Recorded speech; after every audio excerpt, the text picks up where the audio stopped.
Here, u woord sê, as ons nader tot u, sal u tot ons nader.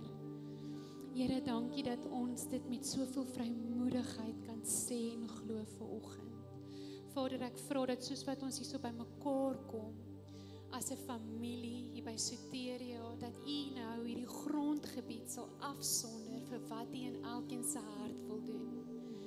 Here, dit wat u in elkeen se hart wil bewerk, Here, die skuif wat u in elkeen se hart wil doen. Heilige Gees, dankie dat u by elkeen wil kom stil staan vanoggend. U het 'n afspraak met elkeen. Ek bid vir oop harte, oop ore en oop oë, sodat ons u sal sien. Here, dat ons sal begin verander en vas staan op wat u woord sê.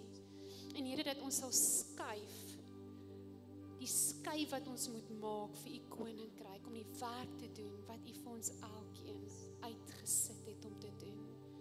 Here, dankie dat daar nou 'n muur van vuur om hierdie gemeente is, sodat ons afgesonder is vir dit wat u vanoggend met ons wil praat. Here, ek bid dat u ook my sal help om regtig net u woorde van waarheid te bring vanoggend. Nie uit my eie krag uit nie, nie uit my eie wil uit nie, maar uit u Gees uit. Ons bid dit in die kragtige, magtige naam van Jesus, ons verlosser. Amen. Amen. Julle kan net daar sit. Dankie Ben, dankie Wie. Soos ons nader kom aan Paasfees, is ons regtig besig om op 'n journey te gaan om te kyk na mense wat regtig naby aan Jesus Christus geleef het. En hulle journey saam met hom, soos wat dit opgeloop het na Paasfees. Nou verlede week het Rian gekyk na Judas Iskariot. En hy het gaan kyk, wat is van die lesse wat ons uit sy lewe uit kan leef. En ons kon sien by Judas dat hy het vir 3 jaar fisies so naby aan Jesus geleef, fisies. Maar geestelik was hy verwyder. Hy was ver weg van die Here en daar was geen verandering in sy lewe nie. Maar fisies was hy naby. En dan kyk ons na Johannes. Hy het presies die teenoorgestelde lewe geleef. En vanoggend wil ek hê ons moet net na 'n paar lesse uit sy lewe uit gaan kyk, want hierdie man was anders. Hy was anders as al 12 van die apostels. En sy lewensstorie was anders. So ek wil hê ons moet vanoggend 'n bietjie daarna kyk. Nou die eerste ding wat uitstaan van Johannes is hy het 'n diepe verhouding met Jesus gehad. Daar was 'n diep intimiteit wat hy saam met Jesus gestap het. Nou, Jesus het 'n inner circle gehad. Ons weet mos die 3, né? Jakobus, Petrus en Johannes. Maar Johannes was nog closer as Petrus en Jakobus aan Jesus. Dis duidelik as ons na die woord gaan kyk. En ons sal sien by die laaste avondmaal, het Jesus letterlik teen Jesus se bors geleun. Dis wat die woord vir ons sê. Dit praat van hy teen Jesus gelê. Daar was net hierdie gemaklikheid. Jesus het hierdie gemaklikheid gehad as hy by Jesus was. Johannes, wat het ek nou gesê? Johannes het 'n gemaklikheid gehad. Ek dink net Jesus. Johannes het 'n gemaklikheid gehad by Jesus. Hy kon inleen. Ek meen, as jy gaan mos nou nie hier hang aan iemand of hier naby leen as daar nie closeness is nie, nê? Julle weet mos hoe werk dit as die man en die vrou baklei het, nê? Dan lê die man aan daai kant van die bed en deur aan die ander kant die vrou, nie? Dit is asof daar 'n extra large size, king size bed hier is, nê? Dis van hoe dit gaan as ons baklei. Dit laat my eintlik dink aan toe ek en Rian net getroud was. Kyk, dan vererg ek vir my, nê? Dan gryp ek my kussing so en dan gaan slaap ek in die gastekamer. Want kyk, ek wil net spasie hê. Ek's nou kwaad vir hom, hy moet my nou los. Ek wil nou sulk en jammer voel vir myself. Dan bars Rian daar in die kamer en dan gryp hy daai kussing. Dan sê hy vir my, En wys hy sy vingers so vir my. Hy sê vir my, jy kan kwaad wees vir my, maar jy gaan nooit in 'n ander bed slaap nie. Dan gryp hy my kussing, dan stap hy terug kamer toe en dan stap ek nou maar druipstert terug en ek's baie kwaad en ek klim in die bed. En dit het so 3 of 4 keer gebeur en dit het nooit weer gebeur nie, want ek het gesien hierdie ding werk nie. Maar weet julle, dit het forceer dat ons naby aan mekaar bly.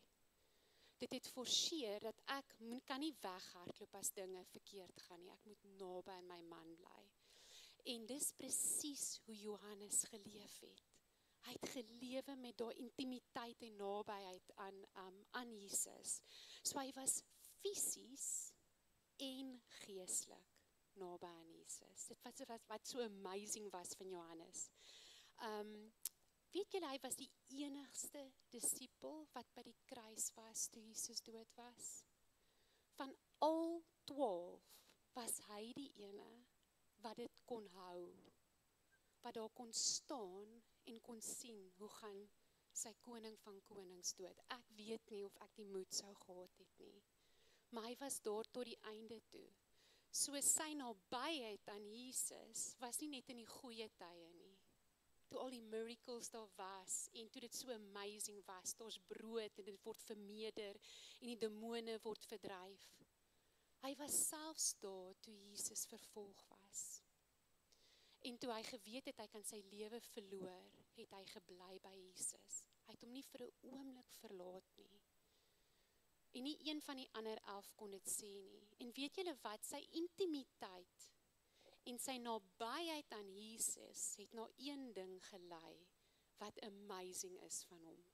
Identiteit. Wat het hy homself genoem? Die lieflingsdisipel. Hy het geweet wie hy is. Hy het geweet hy is geliefd deur Jesus Christus. Dit was sy identiteit. En die woord sê in Johannes 13 vers 23, die disipel vir wie Jesus lief was. Weet julle wat, hy skryf dit 5 keer. In die boek van Johannes wat hy geskryf het, skryf hy, the disciple whom Jesus loved. Dis hoe sterk dit in sy lewe was. Hy het geweet. Hy het dit nie net soos 'n rympie opgesê nie. Hy het dit gesê, liefde was wie hy is. Niemand anders het so na homself verwys nie. Hy het geweet hy was geliefd deur Jesus. Aan die ander kant, wat het Petrus gedoen? Hy het gebrag oor sy liefde vir Jesus, vir God. Johannes het nooit dit gedoen nie. Hy het net gesê, Jesus het my lief. Ek is sy liefling. Hy het identiteit gehad. Hy het nie gewonder, is ek alleen? Het die Here my verlaat nie? Hy het geweet, hy is geliefd. En daai liefde het sy hele lewe verander. En my vraag vanoggend is, brag jy oor jou groot liefde vir die Here? Ek het die Here lief, ek het die Here lief. Of praat jy van, die Here het my lief. Ek is so geliefd deur hom, want dis die verskil van intimiteit.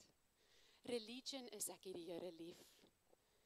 Intimiteit verhouding is, ek is geliefd deur hom. Ek weet dit, ek voel dit, my hele wese praat daarvan. Nou, toe ek net tot bekering kom, toe is daai konsep van ek is geliefd nog baie ver van my af, maar ek was baie goed met ek het die Here lief. En weet julle wat, in 2014 toe die Here vir my half 'n visie gee van wat hy my voorgeroep het, wat hy my wil voorgebruik. Toe praat hy 'n baie spesifieke woord. Hy vertel my wat sy identiteit is in hom. En dit het my laat terugdink aan Jesus toe hy versoek was. Nou, Jesus het ook geweet wie hy is. Hy het geweet hy is geliefd.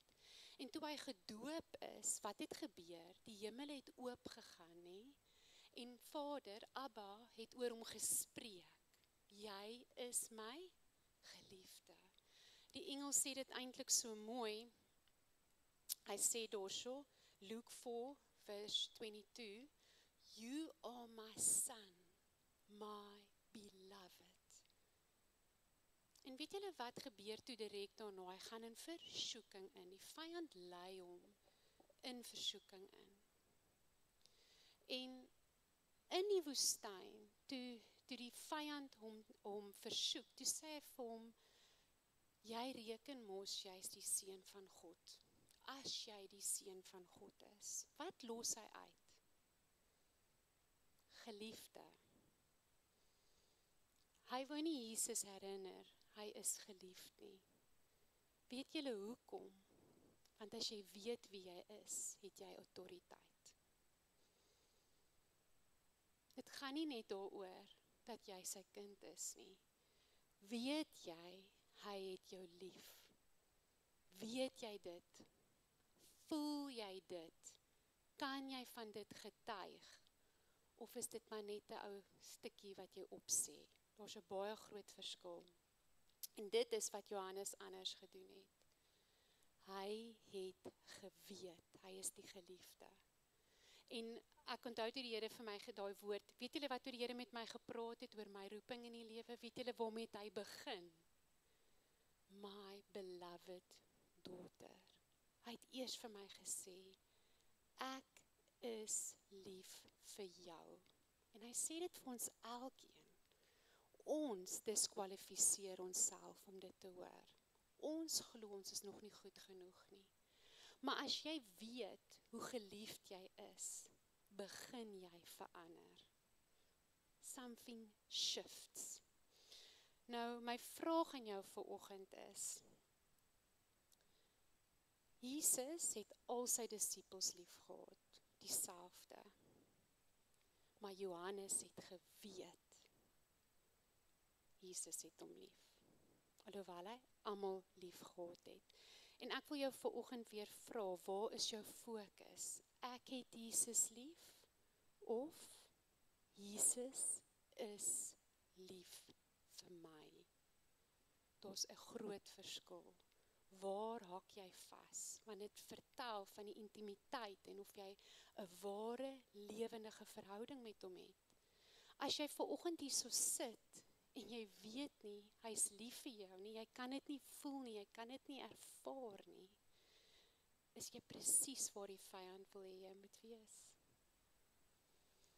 Jy het nie identiteit nie, en hy weet as jy nie identiteit het, want jy is sy geliefde nie, het jy nie autoriteit nie. En as jy nie autoriteit het nie, kan jy nie 'n impak maak in die koninkryk van God nie.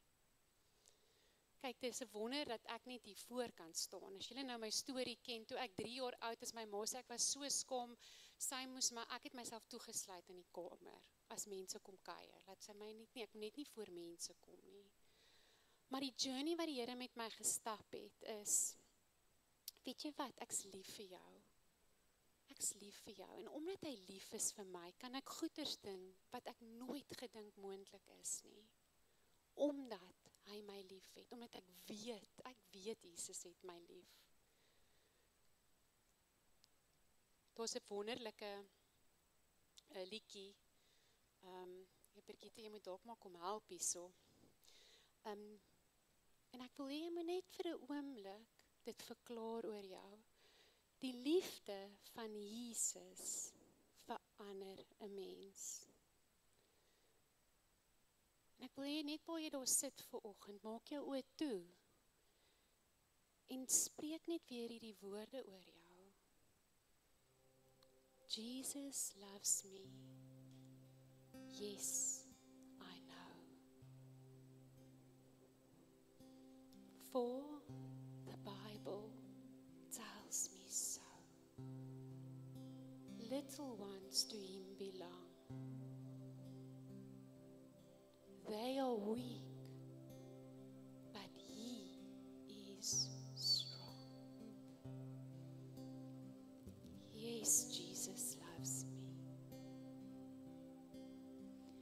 Jesus loves me, this I know, for the Bible tells me so. Little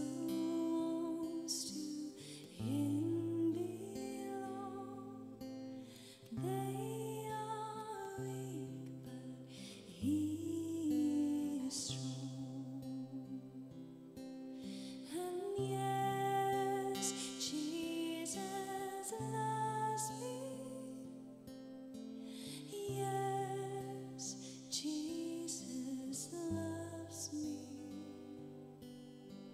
Yes, Jesus loves me. The Bible tells me so. Dis mooi. Ek gaan vir Brigitte vra om dit nog een keer te sing. Maar ek wil net hê jy moet sit jou hand net op jou hart. En vra hom net om jou aan te raak met sy liefde. Om jou net te skuif. Voel net hoe lief hy vir jou is vanoggend. Ongeag sy liefde verander nie, dis konstant. Jesus loves me. This I know, for the Bible tells me so. Little ones to Him belong. They are weak, but He is strong. And yes, Jesus loves me. Yes, Jesus loves me. Yes, Jesus loves me. The Bible tells me so.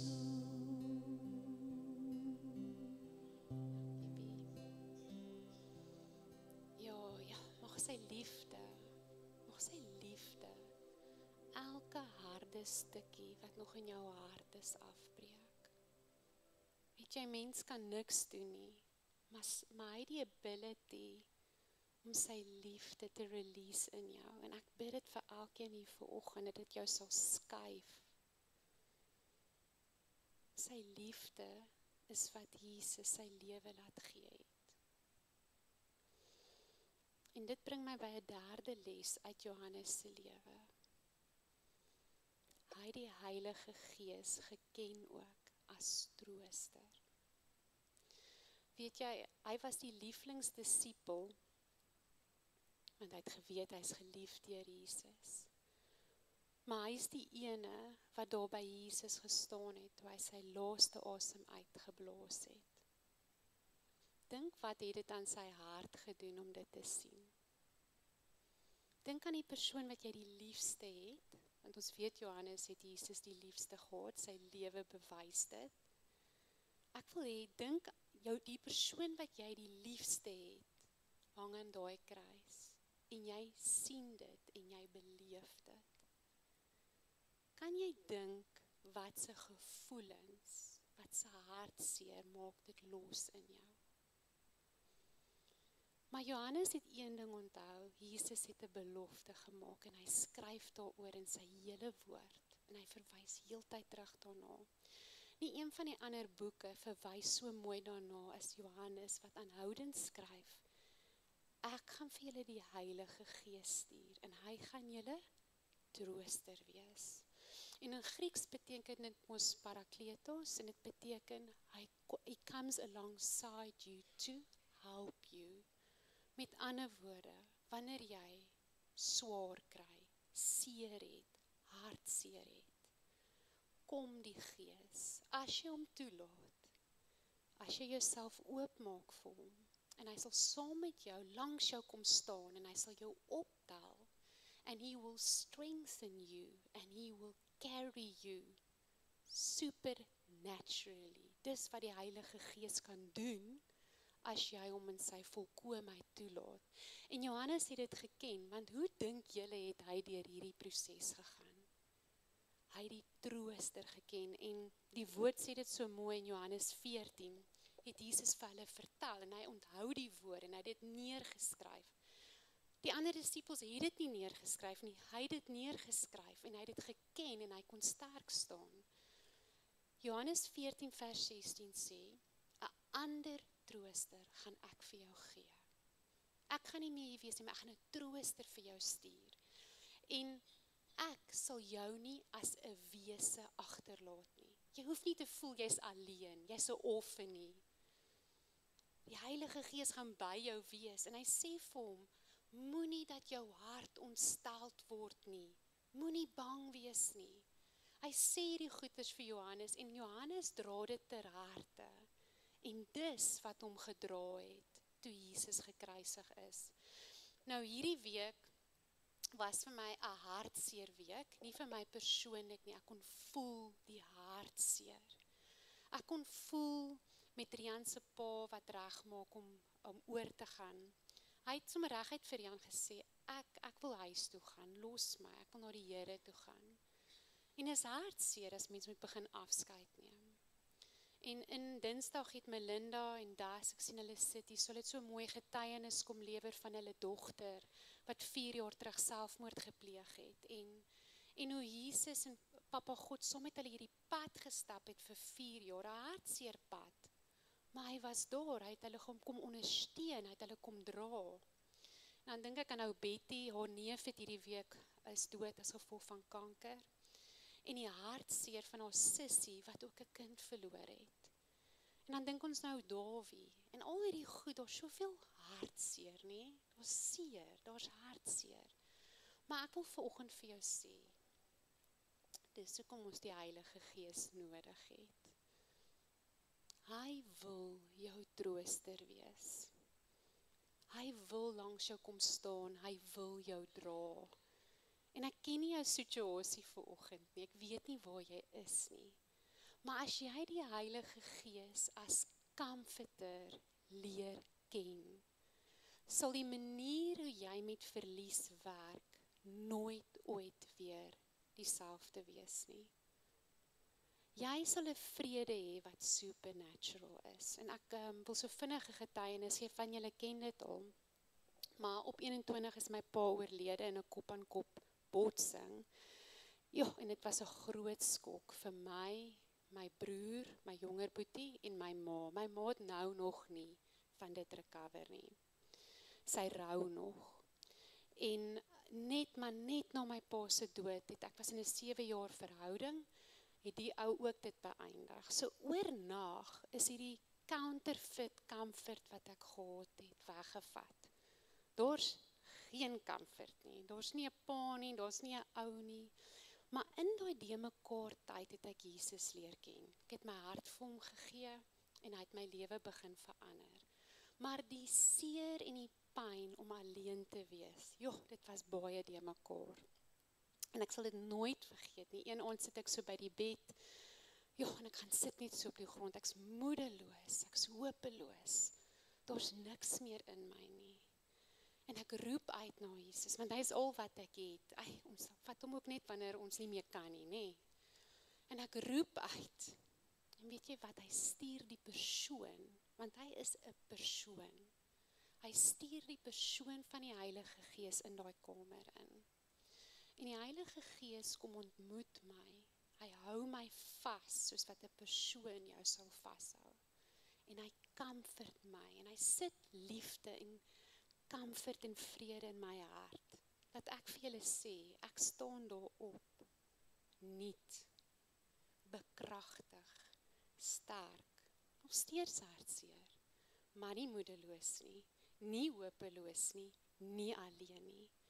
En weet julle wat, ek is nie bang vir die dood nie, ek is nie bang om iemand teen die dood te verloor nie. Hoekom? Want ek ken die Heilige Gees as comforter.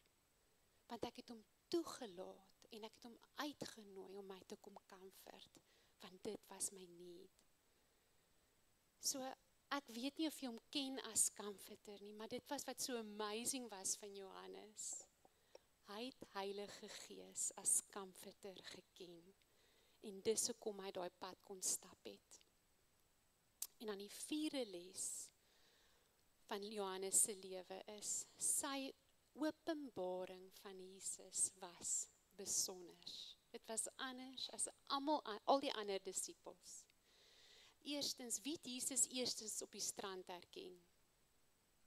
Johannes, want hy het 'n openbaring van Jesus gehad. Hoekom? Want hy was in 'n intieme verhouding met Jesus. Hy het Jesus liefgehad, hy het geweet wie hy is en hy het die Heilige Gees geken. So Jesus was vir hom maklik om raak te sien. En saam met dit, as jy gaan kyk, hy skryf in al sy boeke oor liefde. Dis die openbaring wat hy gehad het, hy die openbaring wat hy ontvang het, God is liefde. Dis hoekom hy sy seun gestuur het, so hy het die openbaring gehad. En weet julle wat, toe hy verban is na Patmos toe, wat het toe gebeur? Hy het 'n openbaring van Jesus Christus ontvang. Hy het 'n hele boek vol geskryf oor daai openbaring. In 'n ou verlate plek, ek weet nie of hulle vir hom kos gegee het daar nie, hulle het net van hom probeer ontslaa raak. Maar hy het 'n openbaring van Jesus gekry. Sy openbaring van Jesus, die seun van God, was anders en dieper as almal anders. Maar dis omdat hy hierdie ander ding, hy het geweet wie hy is. Hy was intiem met die Here, hy het die Heilige Gees geken. En dit sluit ons af met die 5de punt. He finished strong. Johannes was besonder in die manier dat hy was onwankelbaar in sy geloof. Hy het daai wedloop teen volle gehardloop. Hy is die een wat by Jesus se kruis gestaan het, toe almal gevlug het. Daar word selfs gesê, die geskiedenis sê, dat, kyk ons weet al die disippels is dood aan marteling, behalwe Johannes. Hulle het probeer om hom te martel, hulle het hom in kookolie gegooi, hy het supernaturally uit die kookolie gekom, met niks fout met hom nie. Net soos Daniel se vriende in die vuur, dis wat geskiedenis vir ons vertel. Daai ding was so significant wat daar gebeur het, dat almal wat dit gesien het tot bekering gekom. En toe het hierdie Romeine 'n groot probleem, want hulle kan hom nie doodmaak nie, en as hy praat met iemand, kom hulle tot bekering. Wat het hulle toe met hom gedoen? Hulle het hom verban Patmos toe. Hulle het nie geweet wat om met die ou te doen nie. En wat het daar gebeur? Het een van die grootste boeke in die boek geskryf. So kan julle sien hoe sterk het Johannes sy lewensreis afgehandel. Hy was net onwankelbaar. Maar ek wil vir jou sê hoekom hy sterk klaargemaak is omdat hy 'n intieme, lewendige verhouding met Jesus gehad het. En hy het geweet, hy is geliefd. Hy kon sê, ek is sy lieflingsdisipel. Jesus het my lief. Dis hoekom hy sterk kon eindig. Johannes het 'n amazing storie. En ek bid sodat ons elkeen by hierdie lesse sal vashaak en seker maak ons stap dit deur. Ek wil gou vir die band vra om sommer vorentoe te kom, nie agtertoe nie. So om op te som, wat is die lesse uit Johannes se lewe? Hy het 'n bewustheid gehad van Jesus se liefde, sy nabyheid, sy intimiteit met Jesus was unmatched. Niemand kon naby dit kom nie. Hy het die Heilige Gees as trooster en helper geken. Sy openbaring van Jesus was dieper en verder as enigiemand anders. En dan sy getrouheid het hom staande gehou. He finished well. Hulle weet nie eens hoe sy dood nie. Ons weet nie of hy dood is nie. Want hy was op die eiland Patmos. Dis wat ons weet van Johannes. Hulle het probeer om hom dood te maak, maar hy is nie dood nie. En dit is 'n amazing storie van Johannes. So, ek wil hê vanoggend moet jy net weer bewus raak van die liefde wat hy het vir jou vanoggend. Sy liefde. En as jy hartseer is, ek ervaar ons baie mense wat hartseer is en wat dit baie mooi verberg daar diep onder. Ek wil vanoggend vir jou sê, jy het nie iemand nodig nie, jy het nie iets nodig nie. Jy het die Heilige Gees as trooster nodig. Laat hom toe om langs jou te kom staan, kom sien hoe tel hy jou op. Net soos wat sy woord sê, coming alongside to help. So terwyl jy daar sit, wil ek jy met jou oë toemaak. Ek gaan die band vra om ons net te bedien met 'n lied. En ek wil hê jy moet dit invloei in jou hart. En as jou hart nog hard is vir hom, vra hom net, Here, kom maak dit sag. Kom maak dit sag. Hy ontmoet elkeen van ons presies waar ons is. Sê, Here, kom maak dit sag. Ek het U nodig.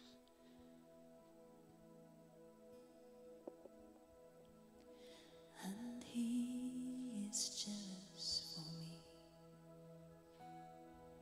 Love's like a hurricane. I am a tree bending beneath the weight of His wind and mercy.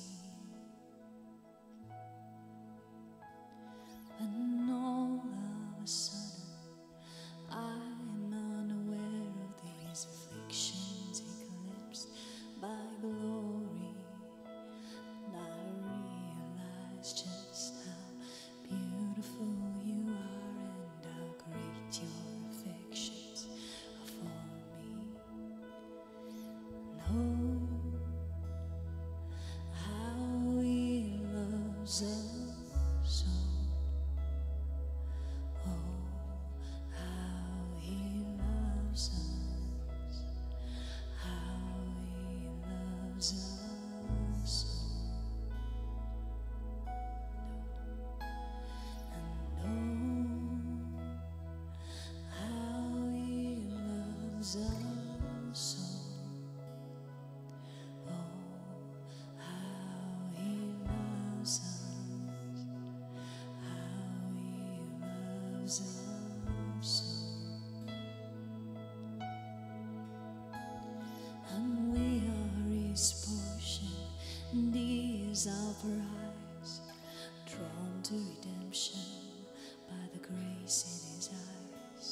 If grace is an ocean, we're all sinking. So heaven meets earth like an unforeseen kiss. My heart turns violently inside of my chest. I don't have time to maintain these regrets when I think about the way He loves us. Oh, how He loves us. Oh, how He loves us. Oh, how He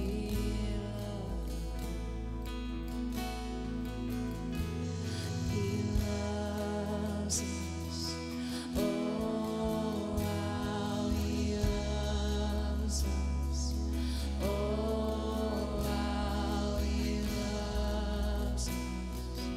Oh, how He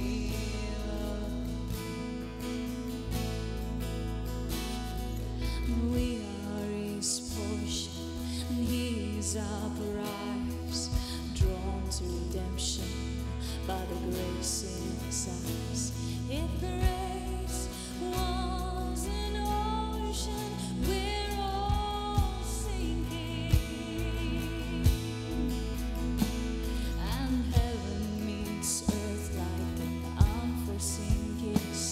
My heart turns violently inside of my chest.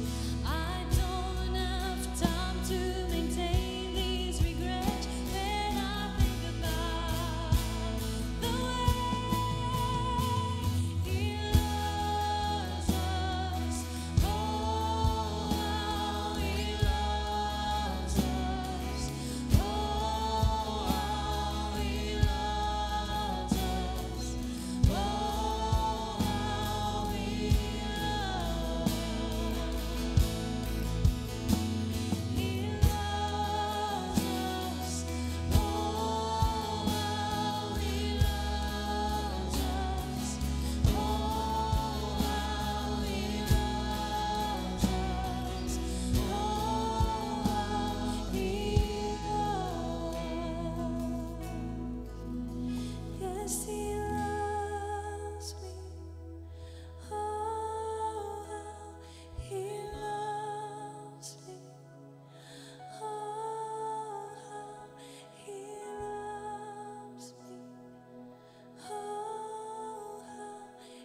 Jesus, dankie dat ons vanoggend kan uitroep.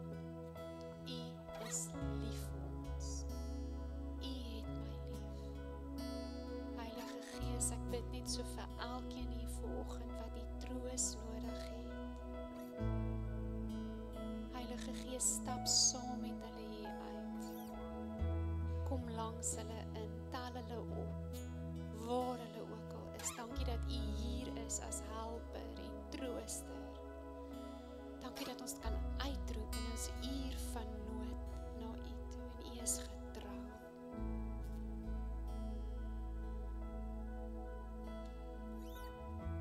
Ons maak ons harte oop vir dit wat U wil doen. Here, en ons gee net weer ons harte aan U vanoggend. Dankie dat ons vanoggend hier kan uitstap met hierdie bewustheid van, oh, how He loves me. Oh, how He loves me.